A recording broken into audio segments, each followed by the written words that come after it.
వేల కోట్లు కావాలి 3 సిలిండర్లకి.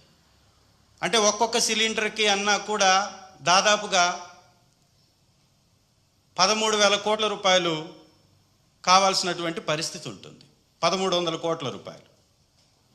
కానీ వారు కేటాయించింది ఎంత అని చూస్తే 895 కోట్లు. అంటే ఒక సిలిండర్ కూడా ఇచ్చేటటువంటి ప్రసక్తే లేదనేది స్పష్టంగా కనపడుతుంది.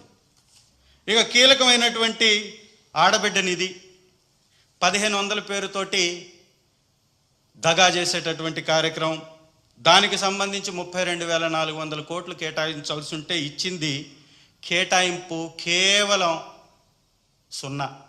అంటే ఏమి ఇవ్వాల. ఉచిత బస్సు, ఇది కూడా పెద్ద బుస్సు అనే విధంగా ₹1 కూడా దీనికి కేటాయింపే చేయలేదు. అంటే ఈ రకంగా సంక్షేమానికి పూర్తిగా పాత